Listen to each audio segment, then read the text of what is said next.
प्रधानमंत्री नरेंद्र मोदी के लिए 22 जनवरी सिर्फ एक शुभ मुहूर्त नहीं है, एक प्रतिज्ञा का पूरा होना नहीं है।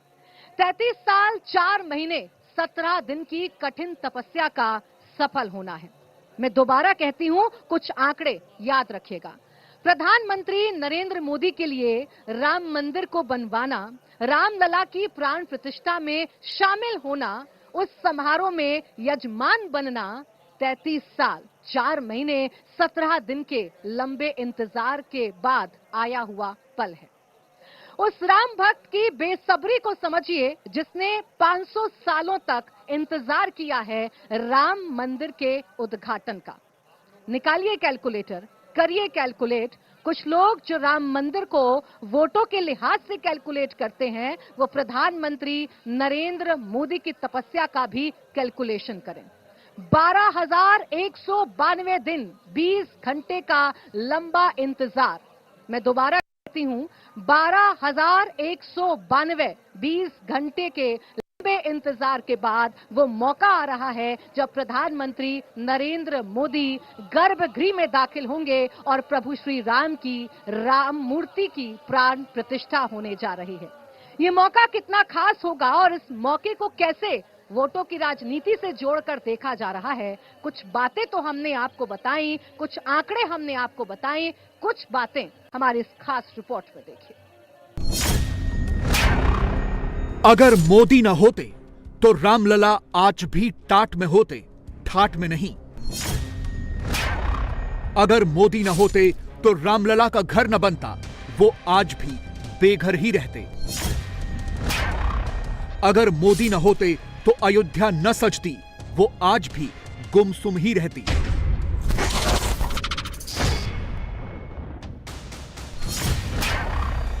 खुद को 18 घंटे खपाया, तब जाकर मोदी ने राम को पाया।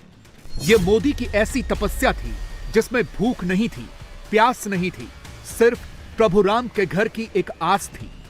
कई दिनों तक बिना कुछ खाए पिए मोदी ने हर अड़चन को सहा, तब जाकर मोदी के राम मंदिर का संकल्प पूरा हुआ। कड़ी दोपहरी में, ठंडी रातों में मोदी ने सिर्फ राम की बात की, तब जाकर रामलला के घर की आस जगी। मर्यादा की मूरत राम, पूर्ण पुरुष की सूरत राम, व्याकुल चिंतित मेरे हृदय का एकमात्र वही विश्राम। राम राम राम राम राम राम राम राम राम राम बोलो जय श्री राम। राम राम राम राम राम राम राम राम राम राम बोलो जय श्री राम। मोदी की घोर तपस्या का रिजल्ट देखिए। रामलला पूरे ठाठ से अपने घर में पहुंच चुके हैं। सोने का 4 फीट ऊंचा सिंहासन भी रामलला का इंतजार कर रहा है। राम मंदिर में गोल्ड के 14 दरवाजे लग चुके हैं। रामलला के भव्य स्वागत की तैयारी पूरी हो चुकी है। या कहें, रामलला का राज्याभिषेक एक बार फिर से हो रहा है। वो शुभ तिथि आने ही वाली है। अब की बार पूरी तैयारी है।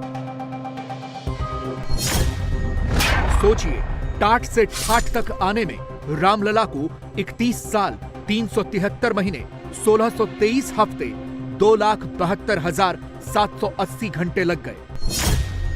1,63,66,800 मिनट तक रामलला को उसी टेंट में गुजर बसर करना पड़ा। सर्दी हो, गर्मी हो, बरसात हो, रामलला ने सारे कष्ट इसी टेंट में झेले। अयोध्या में रामलला के इस टेंट को 26 साल में सिर्फ 2 बार बदला गया। उस दौरान एक ही आदमी था जो रामलला के टाट में गया और वहां जाकर रामलला को कहा कि आपकी ठाठ वापस दिलवाऊंगा, तभी वापस अयोध्या आऊंगा। वो शख्स कोई और नहीं, नरेंद्र मोदी ही थे, जो उस वक्त मुख्यमंत्री नहीं थे, विधायक नहीं थे, बीजेपी के सामान्य कार्यकर्ता थे। 90 के दशक में जब सोमनाथ से अयोध्या रथ यात्रा निकली तो लाल कृष्ण आडवाणी के सारथी भी मोदी ही थे। उस यात्रा का चेहरा आडवाणी थे, तो चेहरे के पीछे राम के काम को अंजाम तक पहुंचाने वाले मोदी ही थे। मोदी की राम यात्रा 22 जनवरी को समाप्त हो रही है, मगर 30 साल से ज्यादा वक्त से मोदी इस राम यात्रा के यात्री ही बने हुए थे। सितंबर 1990 की यह तस्वीर देखिए। मोदी ने तब भी प्रभु श्री राम का धनुष और बाण थाम रखा था।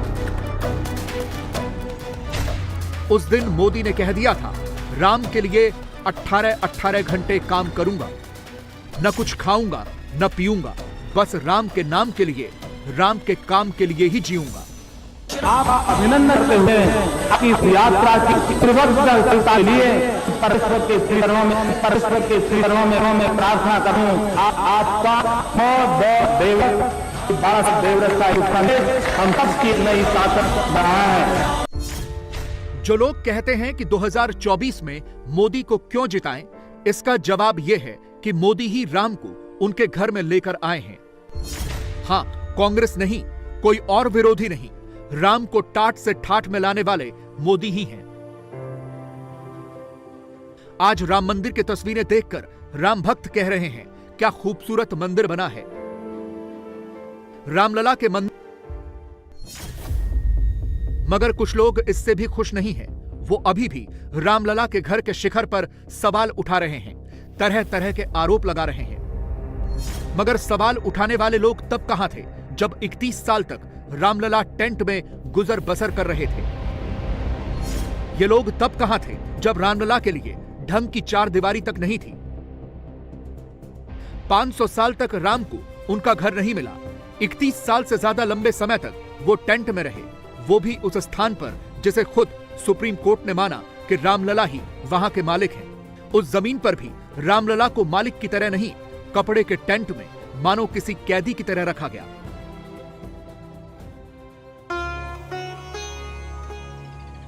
मगर आज तस्वीर बदल गई है। आज रामलला की ठाठ ऐसी है कि उन्हें 56 भोग अर्पित किए जा रहे हैं। जो लोग ये पूछ रहे हैं कि यह कैसे मुमकिन हुआ, उन लोगों के लिए एक ही जवाब है, यह मोदी की वजह से ही मुमकिन हुआ।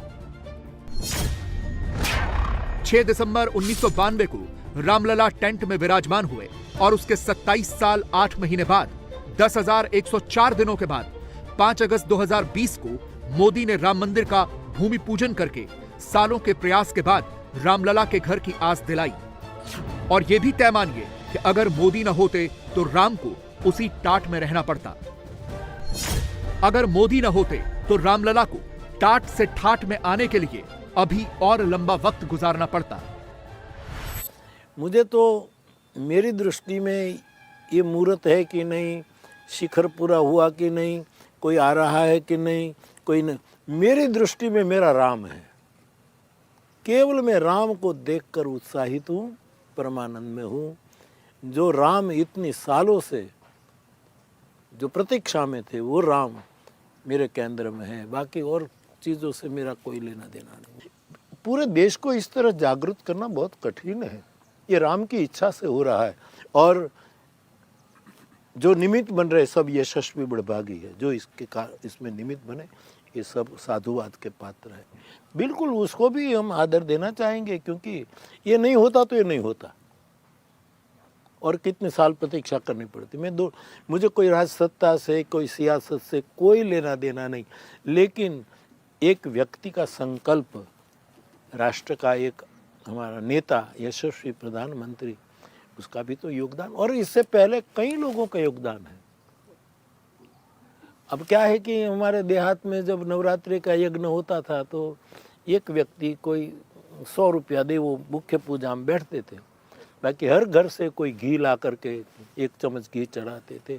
पूरा देश इस प्रेम यज्ञ में अपनी अपनी आहुति दे रहे, लेकिन प्रधान रूप में यशस्वी प्रधानमंत्री दे रहे हैं, तो यश तो उसको भी मिलना चाहिए। कोई तो निमित्त बना है। मेरा ऐसा मानना है कि आज जो परिस्थिति, ये परिस्थिति देश में नहीं होती तो ये मंदिर कभी नहीं बनता और 70 साल निकल जाते। राम का नाम सुनते ही जब विरोधी एक स्टेप पीछे चले जाया करते थे, मोदी उस वक्त भी पीछे खड़े रहकर राम के काम को ही आगे रखते थे। यानी राम को टेंट से निकालने का आगाज भी मोदी ने किया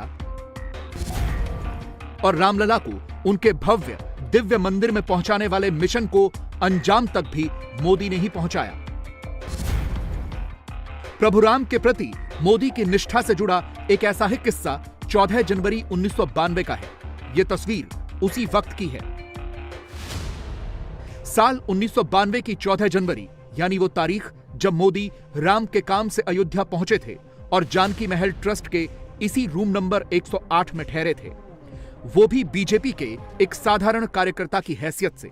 मोदी उस वक्त बीजेपी के नेता मुरली मनोहर जोशी के साथ अयोध्या में थे, लेकिन अयोध्या में रहते हुए उस वक्त भी मोदी ने वहां एक पूरी रात नहीं गुजारी। प्रधानमंत्री ने उसी वक्त कसम खाई थी कि तब तक अयोध्या नहीं लौटूंगा जब तक यहां भव्य राम मंदिर का निर्माण नहीं हो जाता। मोदी ने इस कसम को बखूबी निभाया। वो तब कहते थे कि मंदिर वहीं था, वहीं है और वहीं बनेगा। और समय का फेर देखिए, मंदिर वहीं बन रहा है, उसी स्पॉट पर बन रहा है और 22 जनवरी को मोदी के हाथों रामलला की प्राण प्रतिष्ठा भी होने जा रही है। और इसमें सबसे बड़ा योगदान नरेंद्र मोदी का ही है। मोदी की वर्षों पुरानी प्रतिज्ञा, मोदी का संकल्प अब साकार हो चुका है। एक व्यक्ति की विल पावर थी ये। हालांकि कोई भी काम होता है बहुत कलेक्टिवली होता है। इतने कई लाख, जैसे बताया गया है कि कई लाख हिंदुओं ने अपनी बलिदान दिया इस काम के लिए। कितने लोगों ने, कितने संतों ने अपना बलिदान दिया। लेकिन अब जब ये सारी चीज़ें हो गई थी, जब सुप्रीम कोर्ट का फैसला आ गया था, उस वक्त जिस तत्परता से ये सारे काम हुए हैं, उसके पीछे जो श्रेय जाता है वो हमारे प्रधानमंत्री श्री नरेंद्र मोदी जी को जाता है। जैसा कि अभी हमने सुना, उन्होंने 38 साल पहले ये कहा था कि जब राम मंदिर बन जाएगा तब मैं अयोध्या जाऊंगा। तो उस आदमी ने, उस व्यक्ति ने कितनी उसमें शिद्दत रही होगी, कितनी इंटेंसिटी रही होगी उस व्यक्ति में राम मंदिर के प्रति। और आज जो उन्होंने जो हमारे देश के लिए भी किया है और जो राम मंदिर के लिए जिस तत्परता से ये राम मंदिर इतने कम समय में इतना बड़ा, इस जाइगेंटिक वर्क आसान नहीं है। मैं कुछ महीने पहले जब 695 की शूटिंग के लिए अयोध्या गया था, तो अयोध्या की जो सिचुएशन थी फिजिकल, सड़कों की, मकानों की, वो सब कुछ अजीब था बिल्कुल एकदम। और अब जब मैं 3 दिन पहले अयोध्या गया तो वो बिल्कुल सब कुछ एकदम इतनी सुंदर अयोध्या हो गई है। सड़कें हैं इतनी बड़ी बड़ी हो गई हैं, एयरपोर्ट बन गया है, स्टेशन सारा बन गया है, मकान अच्छे वो ऑफ वाइट कलर में पेंट हो गए हैं। तो सारा कुछ बदल गया है। इसके पीछे जो श्रेय है वो हमारे प्रधानमंत्री श्री नरेंद्र मोदी जी को जाता है, क्योंकि वो उनमें एक बहुत खासियत है कि वो इस देश के लिए ऑलमोस्ट एक वरदान साबित हुए हैं। वो उनके मन में जो बात आ जाती है वो उसे पूरा कर देते हैं। उन्हें काम करना आता है, काम करवाना आता है और काम लेना भी आता है। उन्हें इंस्पायर करना आता है, मोटिवेट करना आता है। आज उन्होंने पूरे देश को मोटिवेट कर दिया, पूरे विश्व को मोटिवेट कर दिया। और हमें ये दिन देखने को मिल रहा है हमारे अपने जीवन काल में कि हम रामलला को विराजमान होते हुए देखेंगे, प्राण प्रतिष्ठा हम देखेंगे, हम उनके दर्शन कर सकेंगे अपने जीवन काल में। ये जीवन की बहुत बड़ी घटना है। 1989 में साधना नाम की मैगजीन में लेख लिखकर यह बताना हो कि राम मंदिर का निर्माण क्यों जरूरी है, गुजरात के चप्पे चप्पे में घूमकर गांव वालों से प्रभु श्री राम के मंदिर निर्माण के लिए ईंट के टुकड़े इकट्ठा करना हो, सार्वजनिक सभाओं में मंच के एक कोने में राम मंदिर की प्रतीकात्मक तस्वीर लगाकर दूसरे कोने में मोदी का बैठना हो, 18-18 घंटे अपना खून पसीना एक कर देना हो, सोते जागते उठते बैठते बस राम के बारे में ही सोचना हो। मोदी ने अपने आराध्य प्रभु श्री राम के लिए हर वो काम किया जो शायद किसी और से ना हो पाता। और आज जब मोदी ने प्राण प्रतिष्ठा से ठीक पहले अयोध्या के राम मंदिर पर स्मारक डाक टिकट और दुनिया भर के देशों द्वारा जारी भगवान राम को समर्पित डाक टिकटों की एक पुस्तक जारी की, तो सिर्फ 22 जनवरी वाला मैसेज नहीं दिया। मोदी ने 22 जनवरी से आगे की बात कही। भव्य राम मंदिर और प्रभु श्री राम भावी पीढ़ियों का मार्गदर्शन कैसे करेंगे, मोदी ने अगली पीढ़ी को ऑन कैमरा इसकी जानकारी अभी से दे दी है। मैं देश विदेश के सभी राम भक्तों को, सभी देशवासियों को बहुत बधाई देता हूं। पोस्टल स्टैम्प्स, विचारों, इतिहास और ऐतिहासिक अवसरों को अगली पीढ़ी तक पहुंचाने का एक माध्यम भी होते हैं। इन टिकटों में राम मंदिर का भव्य चित्र है, कलात्मक अभिव्यक्ति के जरिए राम भक्ति की भावना है और मंगल भवन अमंगल हारी इस लोकप्रिय चौपाई के माध्यम से राष्ट्र के मंगल की कामना है। इनमें सूर्यवंशी राम के प्रतीक सूर्य की छवि है, जो देश में नए प्रकाश का संदेश भी देता है। जो ये स्मारक डाक टिकट जारी किए गए हैं, उनसे हमारी युवा पीढ़ी को भी बहुत कुछ जानने सीखने को मिलेगा। साथियों, भगवान श्री राम, माता सीता और रामायण की बातें समय, समाज, जाति, धर्म और क्षेत्र की सीमाओं से परे हर एक व्यक्ति से जुड़ी है।